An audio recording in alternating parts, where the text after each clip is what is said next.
Doctor अजीज Khan. Doctor अजीज खान, क्यों आपकी नाराजगी, क्यों आपकी आपत्तियां, और अगर अब सेशन चल रहा है और बिल टेबल होता है तो कैसे आप क्रिएटिव तरीके से, रचनात्मक तरीके से अपनी आपत्तियों को रखेंगे, सदन में रखेंगे? देखिए गरिमा जी, बड़ा अहम मसला है। जैसा कि इससे पहले भी हमारे पूर्व प्रवक्ता ने बताया कि पहले ही आपस में खुद तय कर ले। आप देखिए इनके घटक दल है नीतीश जी, उनका बयान लगातार कई दिनों से आ रहा है लगातार कि साहब ये जो कानून बनने जा रहा है ये वाकई में ये खराब है और ये कानून से इस देश का भला नहीं हो पाएगा। पहली बात। अभी बीएचपी के कार्यकारी अध्यक्ष हैं आलोक कुमार जी, उन्होंने भी इस पे बहुत कड़ा ऐतराज दर्ज किया है।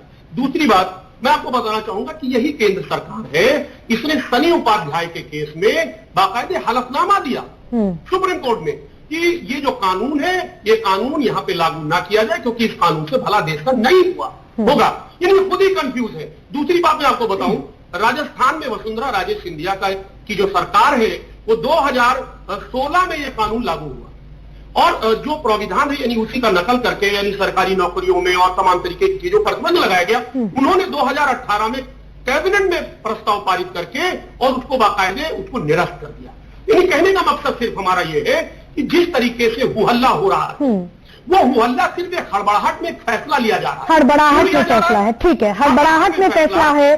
सर मैं लौटूंगी। सर एक मिनट का समय खत्म हो गया है, मुझे आप थोड़ा सा मौका दें, मैं आपके पास तफसील से आऊंगी और तफसील से आपकी तमाम जानकारियों को यहाँ रखने का मौका। डॉक्टर अजीज खान, इतनी फिर उतावलापन क्यों है, इतनी अफरा तफरी क्यों है? क्योंकि सदन तो आपका भी है ना सर, आप कम से कम मसौदे को, बिल को, मसौदा भी तैयार हुआ है, बिल को आप टेबल हो जाने दीजिए, वहां पे आप अपने क्रिएटिव जितने भी आपके ऑब्जेक्शन हैं आप रखिए, सरकार उनको अकोमोडेट करेगी, चर्चा कीजिए। क्यों फिर इतना अफरा तफरी? जल्दी से सर। सिद्धार्थ जी भी मेरे साथ है, छोटा सा रिएक्शन लेते हुए ब्रेक पर जाऊंगा। देखिए गरिमा जी, ये इतनी जल्दबाजी, जैसा कि पहले भी मैंने कहा था, साहब 4.5 साल का वक्त बीत गया। आप इसके पहले मसौदा तैयार कर सकते थे।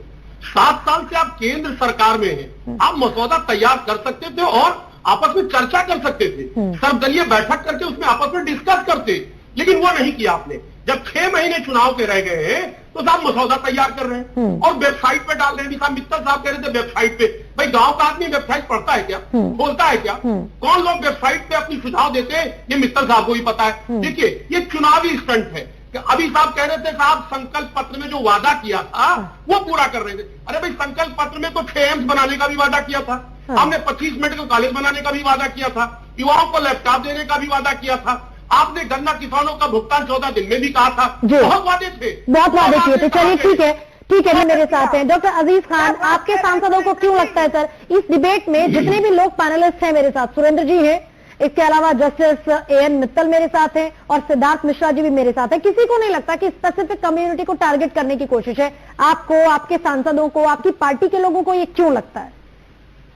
और आंकड़ा देंगे सर? हाँ देखिए प्लीज गरिमा जी, देखिए गरिमा जी, पहले तो अनिला जी की बात का जवाब दे दें कि 70 के दशक की के हिंदुस्तान की बात और 2021 में फर्क ये है कि आज मोदी जी सीना ठोक ठोक करके विदेशों में कहते हैं साहब हम यंग जनरेशन है, 67% आबादी हमारी यंग है, और साहब एक तरफ वो चेहरा दूसरी तरफ ये चेहरा। मैं दूसरी बात करना चाहूंगा। ठीक है, दूसरी बात आपने ये कहा साहब आप जो कह रहे हैं विरोध क्या है, मैं बताऊं धार्मिक एंगल। देखिए हम धार्मिक एंगल नहीं ले रहे हैं। मैं अगर इसको थोड़ा सा एक्सप्लेन करूं तो पॉपुलेशन फाउंडेशन ऑफ इंडिया के ज्वाइंट डायरेक्टर आलोक वाजपेयी के मुताबिक जो एक आम लोगों में जो धारणा है कि धर्म के मुताबिक शायद पॉपुलेशन बढ़ता है और घटता है, उनका स्टेटमेंट ये है कि इसमें धार्मिक एंगल नहीं है बल्कि साक्षरता का एंगल है। मैं इसका प्रूफ देना चाहूंगा कि जहां पर मुस्लिम आबादी 20% से ज्यादा है मैम, वहां पे जो नेशनल फर्टिलिटी रेट का जो हमारा रेशियो 1.8 उससे कम है। लक्षद्वीप में देखें आप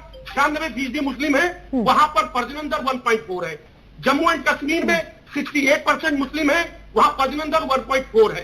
इसी तरीके से एक लंबी फहरिस्त है। मैं कहना चाहूंगा मैं लंबी फहरिस्त है, मैं उसमें नहीं जाना चाहूंगा। दूसरी बात, सबसे बड़ा नुकसान अगर है जहां पर साक्षरता नहीं है, दलितों में, पिछड़ों में, मैं एक आंकड़ा देना चाहूंगा कि मुस्लिम की जो फर्टिलिटी रेट है धार्मिक आधार पर देखा जाए तो 3.1 है, लेकिन एससी समाज का 3.1 है और एसटी समाज का 3.6 है, यानी मुस्लिम से भी ज्यादा। यानी टोटल कंक्लूजन ये ड्रा हुआ कि जहां पर साक्षरता की कमी है, पढ़ाई लिखाई की कमी है, वहां पर फर्टिलिटी रेट ज्यादा है। लेकिन सर एक और काउंटर क्वेश्चन इस पर यह भी बनता है ना, अगर ये जनसंख्या नियंत्रण कानून आता है तो ऐसा तो है नहीं कि दलित इससे बाहर हो जाएंगे और मुस्लिम इसमें शामिल हो जाएंगे, या जो SC ST जिनका आप जिक्र कर रहे हैं जहां पर TFR ज्यादा है, ऐसा तो है नहीं वो बाहर हो जाएंगे। तो आपको क्यों लगता है कि ये सिर्फ और सिर्फ मुस्लिम कम्युनिटी को टारगेट करने की कोशिश है?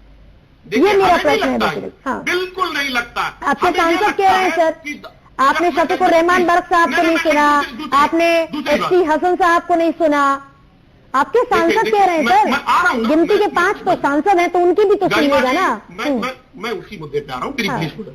देखिए, आपने कहा साक्षरता का असर नहीं है। केरला में साक्षरता 96% है, वहां फर्टिलिटी रेट क्या है 1.8 है, और बिहार में साक्षरता 70% है, वहां पर 3.2 है। मैं कहना यह चाह रहा हूं कि हम नहीं कह रहे हैं इस बात को, हम ये नहीं कह रहे, आंकड़े कह रहे हैं, आंकड़े कह रहे हैं पहले शिक्षित करो, साक्षर करो, अदरवाइज दलितों का, आदिवासियों का, पिछड़ों का। डॉक्टर अजीज खान, आपकी बात में दम है, आपकी बात में दम है। मैं यूपी लॉ कमीशन के चेयरपर्सन जो हमारे साथ बैठे AN मित्तल, मैं उनसे पूछूंगी, सिद्धार्थ जी हमारे साथ है, मैं उनसे पूछूंगी, ये पॉइंट मैं लेकर जाऊंगी वहां जिस एजुकेशन की आप बात कर रहे हैं, अवेयरनेस की आप बात कर रहे हैं। लेकिन मैं तो आपसे आपके 5 सांसदों के बारे में पूछ रही हूं सर। अगर शफीकुर रहमान बर्क साहब ये कह रहे हैं, अगर ST हसन साहब ये कह रहे हैं, तो आप नहीं सुनिएगा उनकी? 5 ही तो हैं, सुन लीजिए। तो मुझे उस पर जवाब दीजिए कि आपके सांसदों को क्यों लगता है कि ये सिर्फ और सिर्फ मुस्लिम कम्युनिटी को टारगेट करने की कोशिश है? देखिए गरिमा जी, मैं वही निवेदन कर रहा था। हाँ। कि ये बीजेपी का एंगल है। हाँ। बीजेपी इसको धार्मिक आधार पर लेना चाहती है। अरे सर, ये कहीं ना कहीं लेकिन अगर वाकई में इस पे गंभीर होती तो 4.5 साल में इसका मसौदा क्यों नहीं तैयार? आपके सांसदों का बयान है भाई सारी। डॉक्टर अजीज खान, आपका देखिए, आपकी बात में दम है, एजुकेशन की बात में दम है, आपकी अवेयरनेस की बात में दम है, आपके भारत के उन हिस्सों में जिन हिस्सों में साक्षरता ज्यादा है वहां TFR कम है, इसकी बात, इस सारी बात में दम है। लेकिन मुझे तो ST हसन, HT हसन और शफीकुर रहमान बर्क पर जवाब दीजिए ना। शफीकुर रहमान बर्क को उनके ऊपर जवाब देना चाहेंगे। हाँ। कि आप देखिए इस समय योगी जी के जो मंत्रिमंडल में है, अरे सर आप योगी के मंत्रिमंडल पर पहुंच गए। सर माफी चाहती हूँ, सर नहीं माफी चाहती हूँ, इतना समय नहीं दे पाऊंगी सर, सीधा आप जवाब मुद्दे पर दिया कीजिए। जवाब ये है, कहीं ना कहीं सुरेंद्र राजपूत, लेकिन वो टारगेट इनका पूरा नहीं होगा। इनका टारगेट पूरा नहीं है। ये मुद्दों से भटकाना चाहते हैं लोग। चलिए ठीक है सुरेंद्र जी, छोटा सा रिएक्शन सर। 2022 में भटकना सुरेंद्र जी, इस तरह की सियासत पर